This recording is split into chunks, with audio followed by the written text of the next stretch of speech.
মূলত আজকে প্রথম যে মিটিংটা ছিল সেখানে মাননীয় প্রধানমন্ত্রী আলোচনা করেছিলেন আমাদের একটি নির্বাচনী প্রতিশ্রুতি, যেটি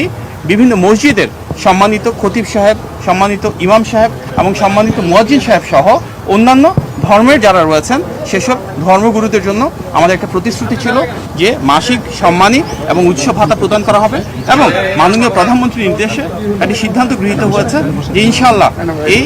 ঈদের আগেই আমরা এটি পর্যায়ক্রমে শুরুর যে প্রস্তুতি সেটি সম্পূর্ণ করে কিছু কিছু জায়গায় ইনশাআল্লাহ সম্মানিত খতিব সাহেবদের, ইমাম সাহেবদের এবং মুয়াজ্জিন সাহেবদেরকে একটি সম্মানী প্রদান করব ইনশাআল্লাহ।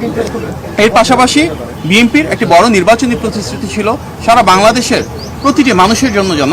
মেধার ভিত্তিতে বৈষম্যবিহীনভাবে আমরা কর্মসংস্থান সৃষ্টি করতে পারি। সরকারি চাকরির ক্ষেত্রে, বেসরকারি চাকরির ক্ষেত্রে, উদ্যোক্তা হিসেবে গড়ে ওঠার ক্ষেত্রে এবং বহির্বিশ্বে জনশক্তি রপ্তানির ক্ষেত্রে কিভাবে আমরা সবাইকে আরও দক্ষ এবং যোগ্য হিসেবে গড়ে তুলতে পারি, আমাদের শিক্ষা ব্যবস্থার প্রয়োজনীয় সংস্কারটুকু কীভাবে আনবো এবং তার মাধ্যমে আমাদের জনশক্তিকে কীভাবে কর্মক্ষম করে দ্রুততার সাথে তাদের জন্য অনেক বেশি চাকুরি এবং ব্যবসার সুব্যবস্থা করতে পারবো। তার জন্য প্রয়োজনীয় যে ডিরেগুলেশন প্রয়োজন, ব্যবসা বাণিজ্য এবং শিল্প কারখানার নীতিমালার প্রয়োজন রয়েছে সংস্কারের জন্য, এবং টেকনিক্যাল এবং ভোকেশনাল এডুকেশনকে আরও কীভাবে প্রাধান্য দিব আমরা, বিদেশে বিভিন্ন দূতাবাস যারা রয়েছে এবং বাংলাদেশে বিদেশি যে দূতাবাস রয়েছে তাদের সাথে সমন্বয়ের মাধ্যমে কিভাবে আমাদের জনশক্তিকে আরও দক্ষ এবং যোগ্য করে বিদেশে পাঠাতে পারবো, এগুলি নিয়ে বিস্তারিত আলোচনা হয়েছে। সংশ্লিষ্ট যারা মন্ত্রীবর্গ রয়েছেন, সচিববর্গ রয়েছেন, ওনারা ওনাদের মূল্যবান মতামত প্রদান করেছেন এবং ইনশাআল্লাহ খুব দ্রুততম সময়ের ভিতরে জনগণের প্রতি জবাবদিহিমূলক এই রাষ্ট্র ব্যবস্থা, জনগণের ভোটে নির্বাচিত সরকার আমাদের মাননীয় প্রধানমন্ত্রীর নেতৃত্বে